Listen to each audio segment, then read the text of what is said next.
Rich blue gemstones and antique brass? Yes, please! Hey, I'm Dena. I'm a pharmacist who turned to jewelry making to unwind from the stress of the job, and it quickly became my creative passion. Today, I'm unboxing the Gemstone Beads of the Month Club featuring beautiful Dumortierite beads, plus the antique brass companion pack. But stick around, because at the end, I'll show you how to turn them into an elegant pair of earrings you can make at home. So we're going to start off with the Gemstone Beads of the Month first, and then we'll do the Findings Companion Pack at the second clip.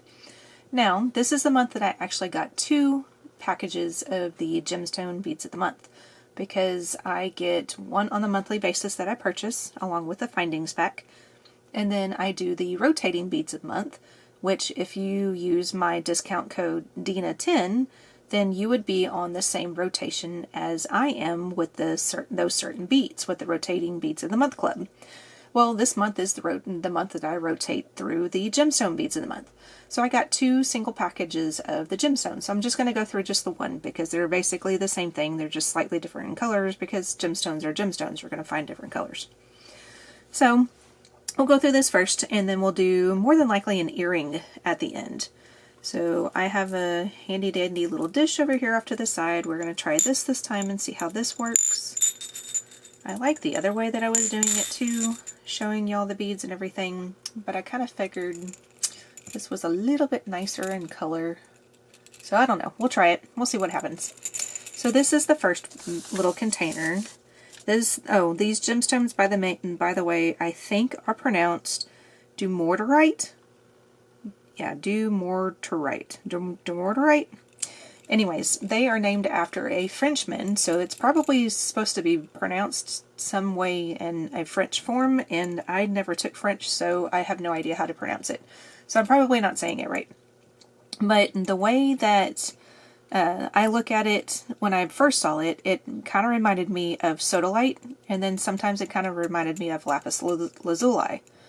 And then when I did some research on Dumortierite to figure out exactly what it is, they said that it's completely different than both of those. So you've got the 3 different types, and that this is not, it's not an in-between thing, but that's just kind of the way it looks. So it's completely different from the other ones. But you still have some beads, like this one over here has got more brown in it, so it looks more like a lapis bead. Then you have one that's over here that has a little bit of white in it, so it looks more like a sodalite bead. So I don't know, it seems like it's a cross between the two. It's not, but it just looks that way. But these are your 8mm rounds that you get. You get a quantity of 10 of those in this month's package. And I'm kind of rambling today. Sorry. Some days I have days where I ramble, other days I'm quick, short to the point. Apparently it's ramble day today. Alright, so this is going to be package number 2. These are 8mm faceted helix beads. These are pretty cool. You can see a lot of brown in this guy right here, a lot of brown in that one. And then one of these, I have it kind of twisted somewhere, but one of these, I think it may have been that one, has a lot more white or the light blue in it. So they're really neat, really pretty. But you can see all the faceteds on them and everything. Just a neat shaped bead. Something different than just the typical round bead. You get a total of 10 of these in your package. And then container number 3 is going to be 10mm rounds. You get a total of 6 of these in your package. So that's what your 10mm rounds look like. And I like that bead right there, where you can see the stripe in the center. That's really cool. And some of these beads actually remind me of kind of like a ball of earth in a way, because some of them are so blue in so many different areas and then brown in other areas. It just reminds me of like you're looking at a ball of earth. So kind of neat. And then this next one is your pendant. This guy is pretty cool. Your pendant is going to be a rectangle pendant, and it's going to be a 25 by 35 millimeter. You get one of these in your single package. If you get the double beads in the month club, then you would end up getting 2 of these instead of just the one.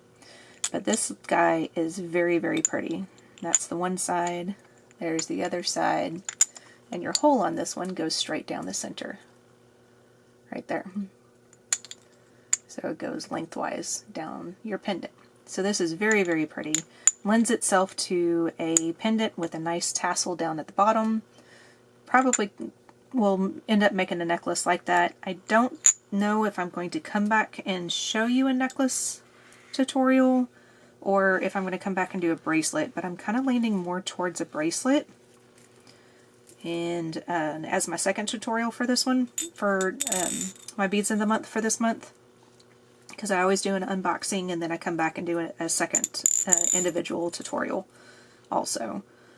So I'm kind of leaning more towards a bead weaving tutorial. So I don't think I'm going to do a necklace this month, but we'll see. So your next container, this is container 5, is 6mm rounds. You end up with 20 of these. And this shows you a good variety of the different shades of this Dumortierite stone and all the different blues all the way to the browns. And I even, when I was doing research, it showed that there's more rare colors that were more of pink. It was a red into a pink color. So I was like, okay, that's kind of cool too. But we got the ones that have the browns and the blues and a little bit of whites in it.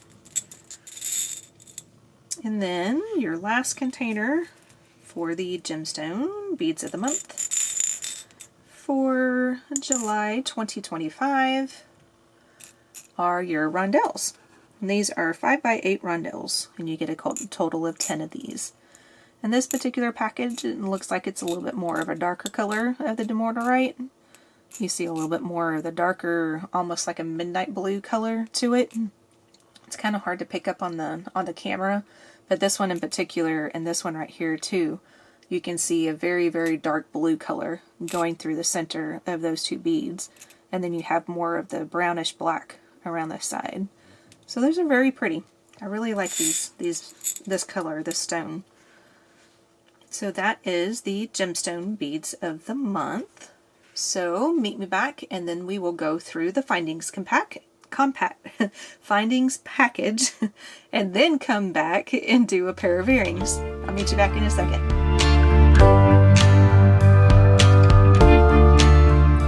Alright, so here is your Antique Brass Assortment Findings Companion Pack.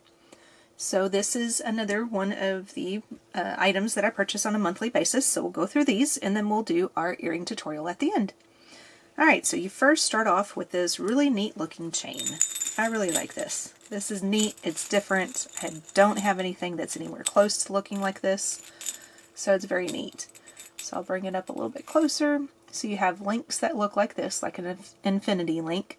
It has like dots on one side, and when you flip it over, it has more of just like lines.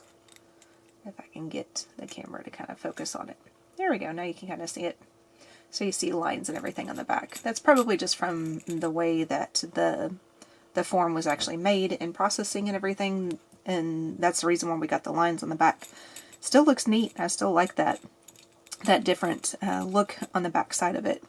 And then you have two links that were put together with what it looks like, probably 4mm beads, something like that. But very neat, very unique. You get 14 inches of that. So a very neat chain. So we'll put the chain back. The next thing you end up getting is a filigree oval tab clasp. So here is one of your clasps. You get a lot of clasps in this one. So I'm really kind of happy with this one because I like to get clasps. So this one is a 4-strand. You can see the 4 holes off to the side.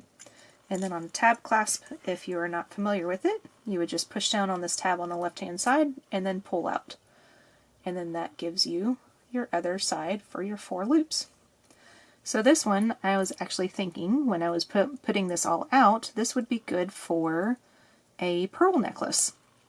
So if you like to do knotted pearl necklaces or anything like that, you can do like 2 strands of necklaces up here at the first 2 loops, and then maybe have 2 strands of pearls that just hang off down here at the bottom, and then just make it large enough to where you can slip it over your head or you just take it off this way and then you have a little bit of room to be able to maneuver to get it over your head. If I come back and do a project, I'll tell you what I mean, because I don't know if that's coming out in the right way at the moment. But this is really neat. I like that. So I might come back and do something with that one too. The next clasp that you get are 2 lobster clasps. They are rather large, and they have just a it's like an abstract look to it down here at the bottom. Kind of almost reminds me of animal markings, like on a cheetah or something like that. But that's the way the lobster clasp look, and you've got the markings on both sides of it. So a nice big large lobster. And then your third clasp that you get is a nice toggle. So here is your geometric toggle, and that's the one side of it. Same thing on the back side, and then your bar portion has the same thing on both sides as well. Then you end up with 3 pairs of earrings. So you get 3 of these. I'll just put the one on the tray for right now. So you get the 3 pairs of earrings, and then you've got your little loop that's kind of hidden behind the front part of the earring itself. So we'll use a pair of these to make the earrings later. And you also get the little plastic little ear nuts to go with it, which you can't really see at all. So I don't even know why I try to even put that on the tray. Because you can't see those. You might be able to see it on the mat, but they're little clear plastic backings that you can put on the earring to help keep it in the ear and it doesn't fall out. Let's see, where am I at? I'm on this little link now. So you get a little soaring swallow link. So it's a pretty bird in flight, and you've got the hole up here on the tail, and then you have a hole over here where the beak is at. And this is got the details and everything on one side. When you flip it over to the back, it's got kind of like a hollow backing to it. So you still see some detail there again, but it's not the exact same type of detail as the front side. So very pretty, very unique. Whoops. And apparently I'm trying to throw it onto my bead mat. And then we get a pair of fancy loop eye pins. These are 3 inches and they are 21 gauge. So you get 2 of these. I don't know if I can get the camera focused enough to be able to see. Yeah, you can see some of the detail there when I hold it off to the side and everything, how detailed it is. And it's the same on the front and the back. So you got the detail on both sides. And then you've got your loop down here in the bottom of your eye pin. Right there. So we'll end up using these in the earring as well. And they're nice, big, long 3 inches of wire there to help for those of us that are not as used to doing wire wrapping and things like that. So that's really nice to have something like that. And then the last thing you get is a package of 6x4mm oval jump rings, and these are 20 gauge. Whoops. So just your typical oval jump ring, but very good staple to have. Can be used in multiple different types of jewelry projects. So that is the Findings I'm still saying compact. That is the Findings Companion Pack for July of 2025. So meet me back and I will go through that supplies list for the earring tutorial and we'll get that started.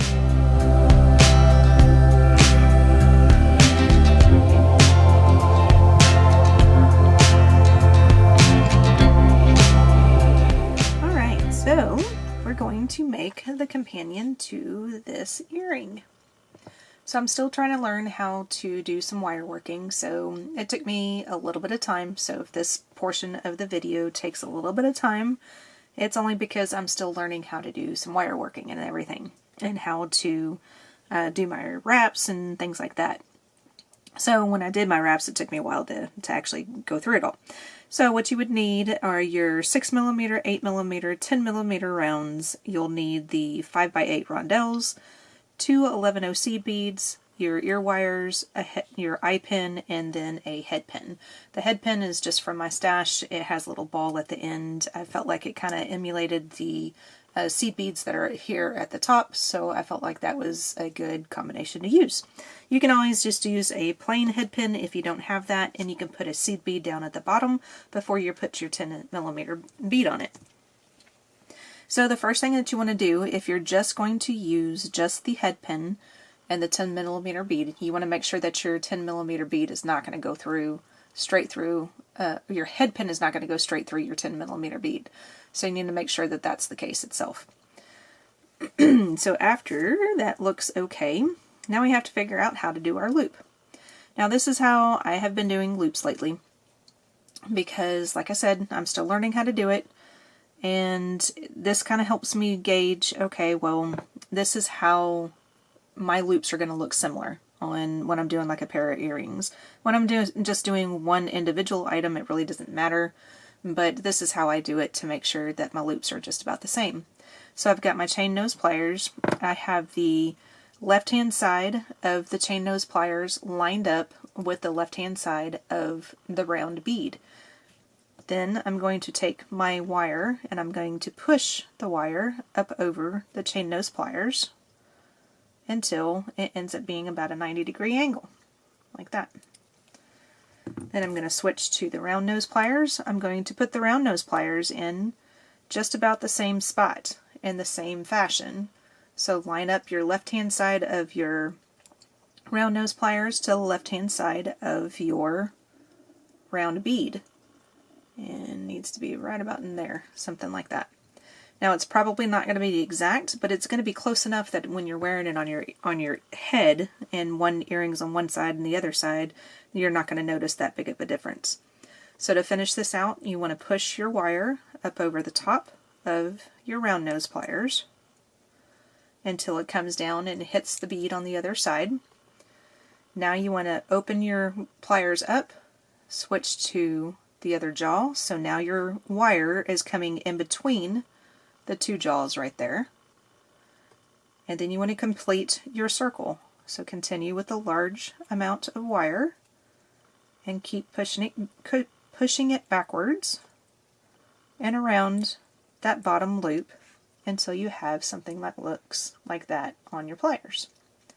So now you have your loop created. Now that one ended up being that my loop was a little bit open, which is perfectly fine because I'm going to add it to this first.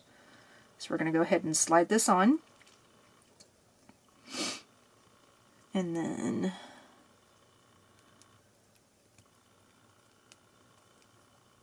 maybe I may have to open it up just a little bit more because it's not wanting to go in. There we go.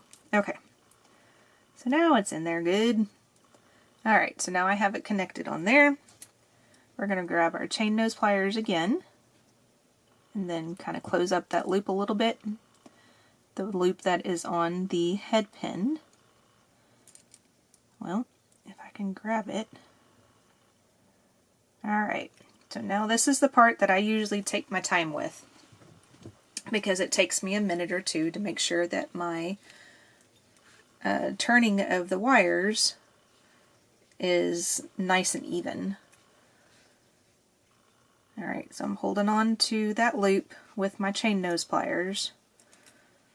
I'm trying to get it to where it's easier for me to grab the wire, because it's kind of hard to grab it right now. There we go. Okay. Now, I'm just going to wrap it around. I may have to readjust a couple of times, but just take your time with it, especially if you're new at it. And the first time I did this, I got 4 wraps around it. So I'm going to attempt to do 4 again. If I only get 3, I'm not going to worry about it. Yeah, it looks like I could probably do the 4. Well, the 3, actually I'm going to stop at the 3.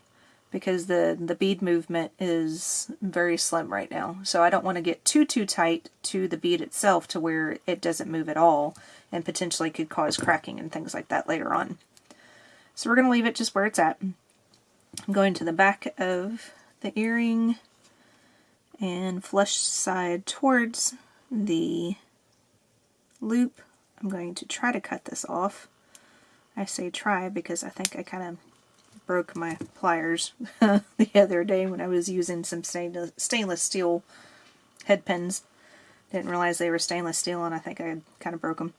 But anyways, so now once you get that part clipped off, then just take your chain nose pliers again and kind of squish in that little end just to make sure that it's not sticking out or anything, so it doesn't cause any irritation or anything like that. So then that'll be the back part of the earring. So we'll now work on the front, or the top part of the earring. I put these aside because my camera was focusing on just about everything in the way. So the first thing that we're going to put on is going to be the 6mm bead. No, 8mm bead, excuse me, the bigger of the two. Because you got your 10mm down here at the bottom, so then we're going to the 8. Then we'll put on one of the seed beads, if it'll let me. There we go. I'm using the Duracoat galvanized ones, so sometimes those have too much coating on the inside of the bead, so sometimes you have to play with the beads and see which one's going to fit.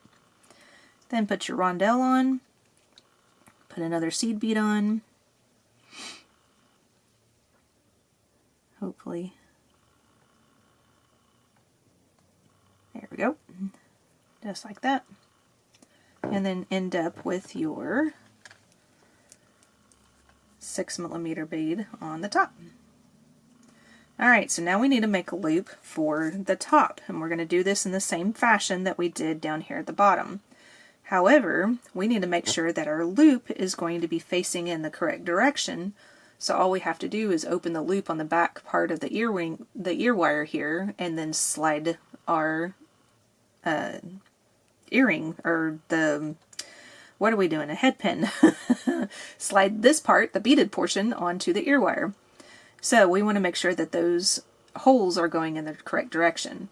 So if we have a hole going in this direction, which if we were to make a loop right now, the loop would be facing away from us, which is similar to what is down here on the eye pin, then that's going to be facing in the wrong direction, which is still not a bad thing. If you end up doing it that way, all you would do is just add a jump ring, which is one of the things we got in the companion pack.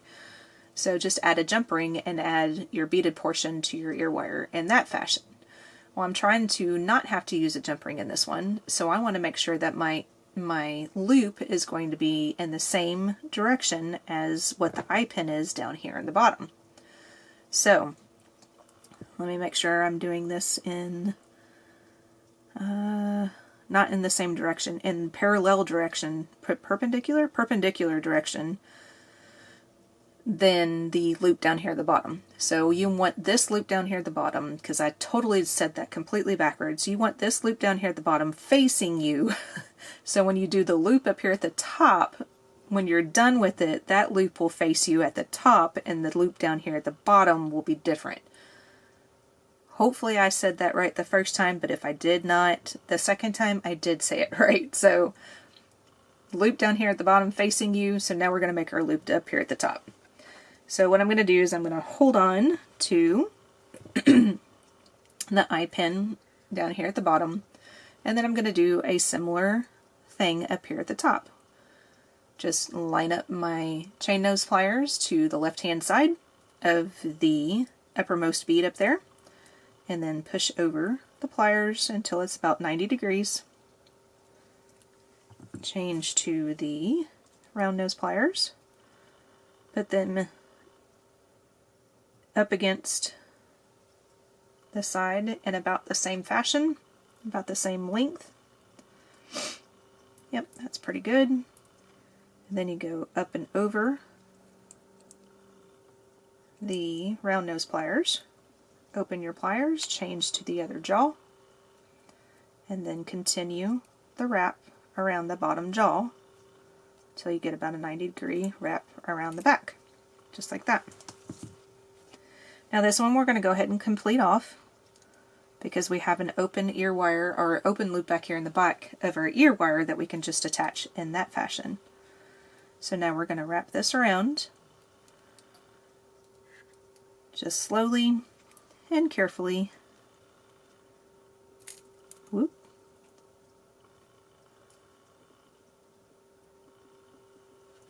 Until, well, that first little portion of this loop did not work out very good.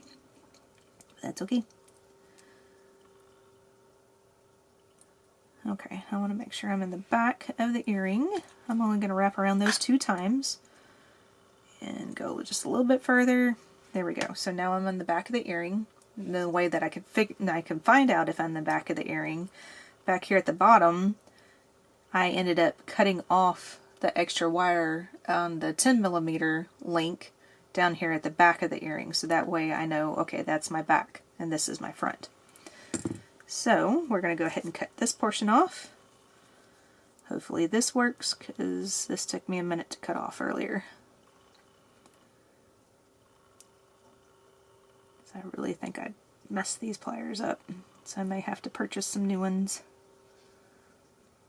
Yeah, they're really not working very well. Use my other messed up pliers. Ah, yay! Okay.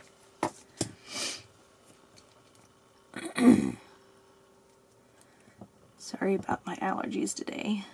It is still raining in the Houston area. And by the way, everything that's been going on out in Central Texas, my heart, my prayers, my thoughts are with all of those families. It just is something that I just cannot imagine.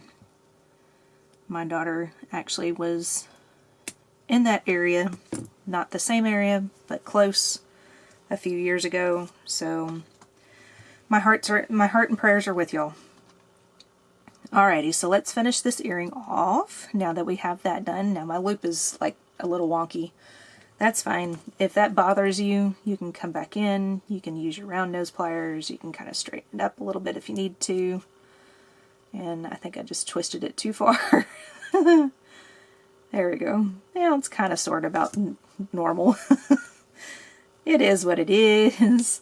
Now I'm going to open up these ear wires a little bit just by pulling back on the portion that goes into the ear, just so I can get to the loop a little easier.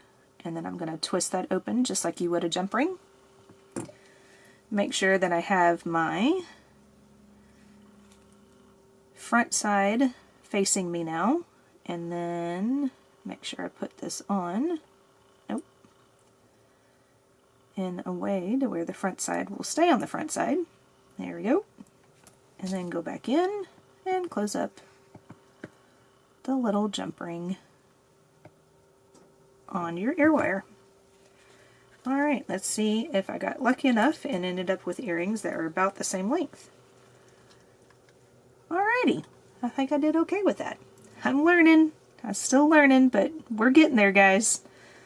There's your pair of earrings to make with your Adornable Elements Gemstone Beads of the Month and your Findings Companion Pack for the month of July 2025.